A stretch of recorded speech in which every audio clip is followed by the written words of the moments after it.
Shalom Adonai, estamos mais uma vez juntos aqui no nosso canal, a Rota da Teologia, também conhecido nominalmente como Teologia Pentecostal em Diálogo Acadêmico, para mais um momento de aula, mais um momento de aprendizado, mais um momento para crescermos juntos. Hoje vamos falar sobre até um assunto muito debatido e que resultou um artigo do grande, vamos assim, expoente pentecostal, grande teólogo pentecostal contemporâneo Amos Jung, que vai falar sobre a ciência e o espírito e o engajamento pentecostal, tratando sobre esse engajamento pentecostal que ocorre também, segundo ele, dentro do contexto científico. Então nós vamos estar trabalhando nesta área que acredito que será de muito proveito para nós nesta manhã. Quando nós trabalhamos nessa perspectiva, Amos Jung vai dizer que existem evangélicos que eles sentem que precisam adaptar o poder explicativo da ciência moderna para interpretar a Bíblia, né? Que aí vai ser o método histórico crítico, resultando paradoxal e até ironicamente o método bíblico de interpretação que vai entrar em conflito com a autocompreensão bíblica, tá? E o privilégio concordista de muitos modos e métodos científicos modernos, que nós podemos até dizer de uma referência e casualidade, ele se torna ou se encontra fora de uma sincronia com a forma como a escritura se apresenta ou se propõe. Tá? Então, existem também, dentro desse contexto, suposições concordistas sobre a ciência que fazem violência, tá? Para, na pior das hipóteses, perder o ponto de, na melhor das hipóteses, a escritura em geral, né, só a escritura, e racionalizar e cientificar a narrativa da criação de Gênesis. Outros já vão fornecer respostas muito convincentes, incitando contra a adoção de tal pressuposição e dos pressupostos concordistas. Tá? Então, a hermenêutica pentecostal, né, ela vai propor ao contrário e ela vai se opor a essas práticas. Num ponto de forma positiva, a teologia e a hermenêutica pentecostal, ela é uma hermenêutica em que soteriologicamente Deus é enfocado e é enfocado também a obra redentora no mundo. Então, ela reconhece até mesmo se beneficiar de perspectivas disciplinares modernas, porém não se absorver delas. Então, nesse aspecto, a hermenêutica bíblica pentecostal ela é fundamentalmente soterológica e pneumatológica, tá? Pneumática. Até no seu aspecto apropriado de leitura e exposição das escrituras. Então a escritura, nesse aspecto, a criação, a natureza e a integridade vão ser pautadas no cânon, não na natureza moderna. Tá? Então, a hermenêutica pentecostal, nesse caso, ela tem as suas próprias concentrações. Tá? Primeiro, a concentração a partir de uma abordagem no livro de Atos, onde se é feita uma crítica histórica à ciência moderna. Tá? Porque a ciência moderna não vai ser a favor ou não vai concordar com a exposição proposta no livro de Atos, das ações e das intervenções sobrenaturais através da igreja e dos discípulos da igreja. Então, Atos se torna independente de uma credibilidade ceticista e vai se tornar uma motivação cosmovisional e ideológica de todo um pressuposto e de um conduzir de aplicação hermenêutica de cunho pentecostal. Então, os pentecostais, eles vão trabalhar na seguinte proposta, que a abordagem realista das escrituras, ela parte de uma fundamentalidade também, porque está pautada em uma defesa da veracidade histórica e das afirmações bíblicas que tem um contexto pneumático e soterológico.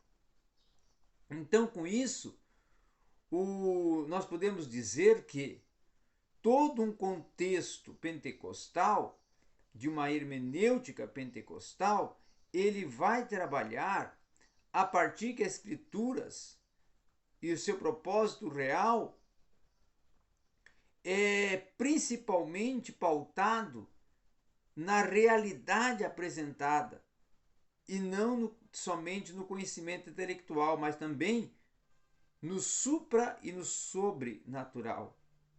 Então, dentro dessa proposta, que os pentecostais trabalham com uma relevância contínua e contemporânea, tá? Dentro da doutrina da evidência inicial do batismo no Espírito Santo, que é o primeiro gênero pentecostal, tá? Embora nós saibamos, embora os detalhes da doutrina são debatidos, eles são confirmados e são registrados e são tratados e discorridos dentro do Novo Testamento. E a leitura teológica da narrativa de Atos, mesmo que os modernistas escolham uma abordagem que cause uma violência contra a Bíblia ao não extrair dela o verdadeiro sentido bíblico proposto pela narrativa, os pentecostais podem responder a isso pelo menos em 3 níveis. Em primeiro lugar, os intérpretes modernistas devem não presumir que seu próprio racionalismo e positivismo e as perspectivas historicistas não influenciam as suas leituras das Escrituras. Em segundo lugar, não é tanto que nossas subjetividades são inseridas na narrativa bíblica de uma forma positiva.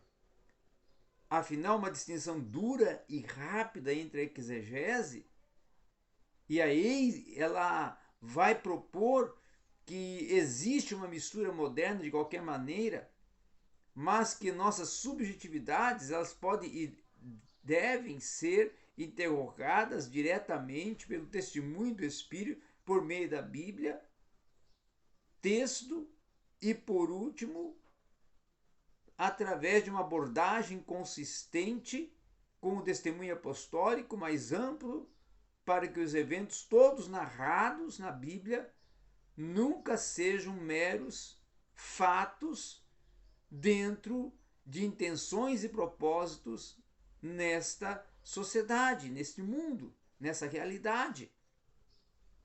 Então a noção joanina de sinais milagrosos para, por exemplo, o entendimento e para uma perspectiva de uma interpretação modernista se torna uma implausibilidade.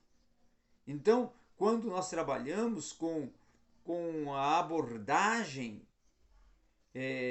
coerente do pentecostal, o pentecostal vai abordar a narrativa de Atos precisamente com uma visão pneumática. O foco nunca vai ser uma apologética histórica, mas uma apologética canônica, a partir da realidade que está no cânon. Então, dentro dessa proposta é que os pentecostais são pessoas que privilegiam o testemunho oral da palavra de Deus para experimentar o poder de Deus por eles mesmos.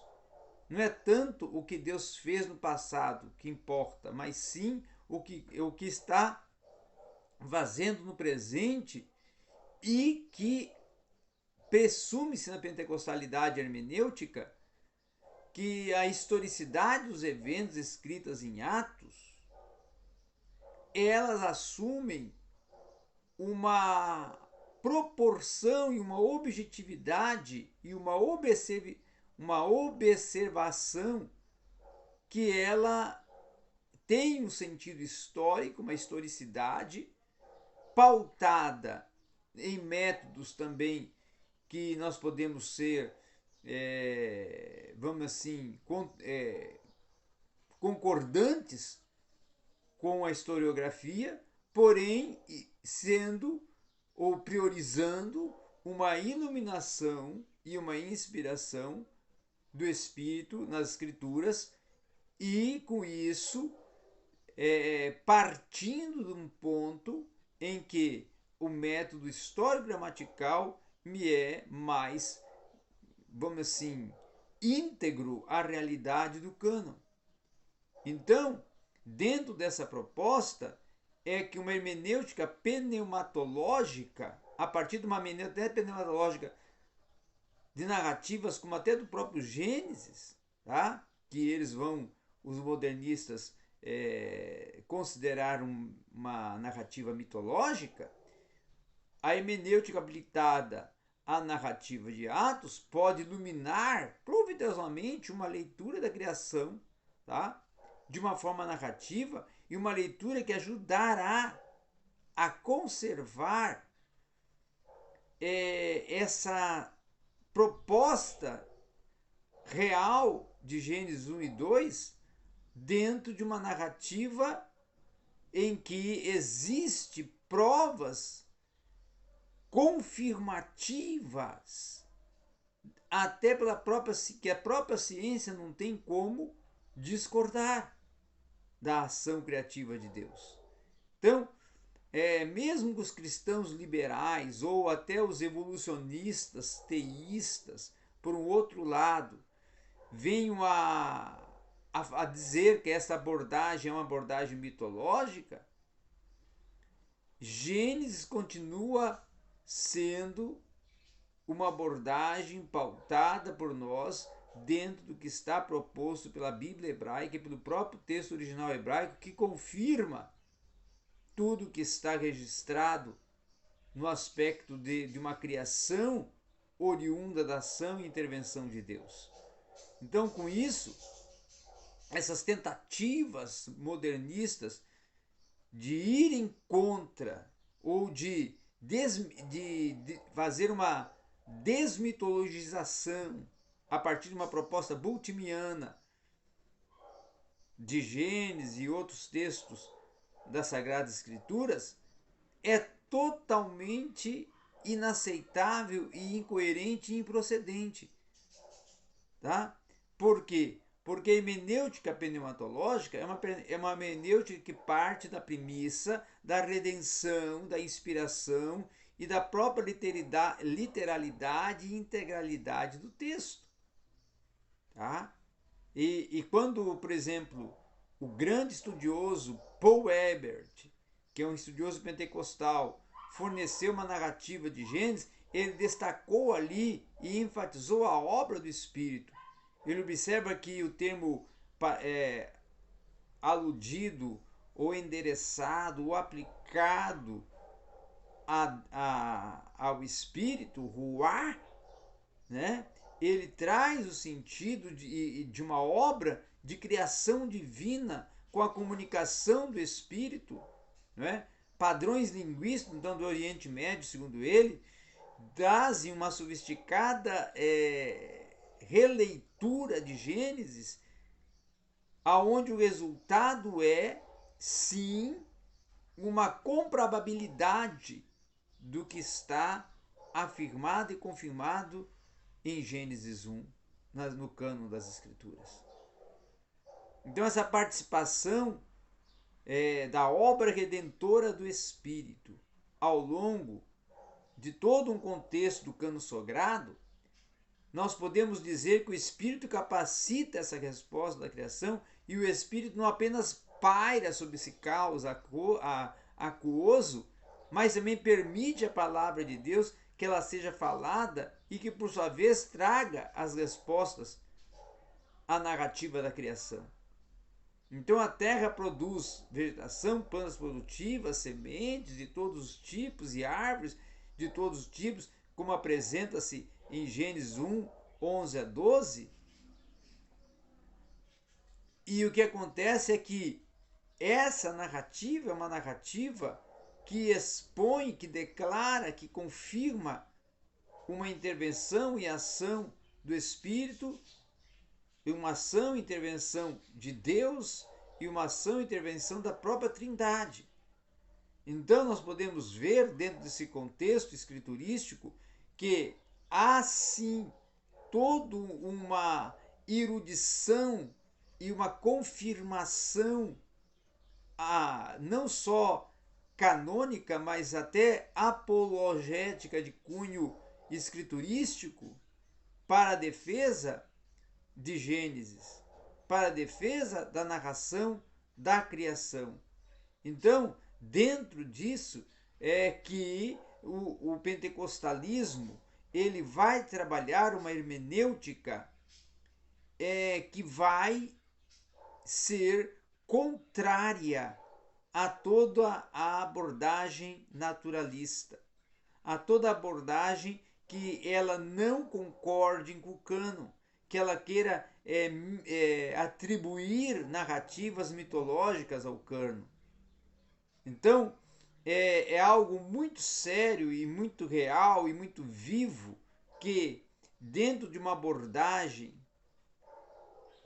de cunho pentecostal, seja sim visto e analisado e defendido que existe uma coerência, que os pentecostais geralmente estão interessados e defendem como uma ação revelativa do agir de Deus na criação. Então, mesmo que exista uma narrativa científica que queira atribuir uma naturalização e um aspecto de naturalidade e de abordagem científica para desconstruir o que está apresentado pela biologia, pela fisiologia e pela geologia, desconstruir o que está apresentado em Gênesis 1 e 2, não conseguem. Por quê? Porque não têm eles os pressupostos fidedignos e que possam desconstruir o que está registrado, porque o que está registrado é o relato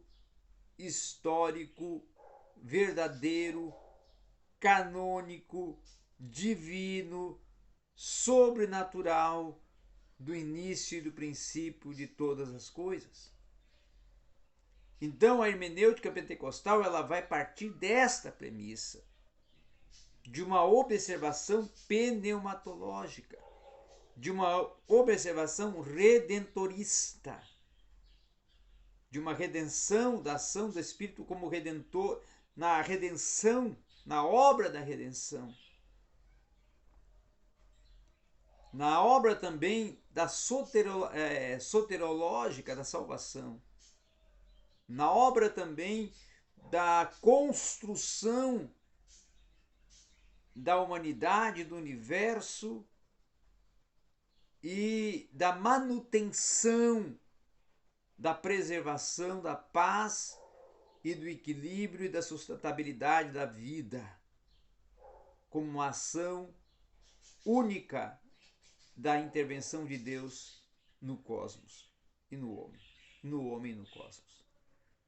Então essa é a proposta máter de uma hermenêutica pentecostal que discorda de uma abordagem naturalista e de uma abordagem que seja contrária ao que está proposto e apresentado na integralidade do cânon, na integralidade do texto, na integralidade do corpus escritos da Escritura Sagrada. Obrigado a todos.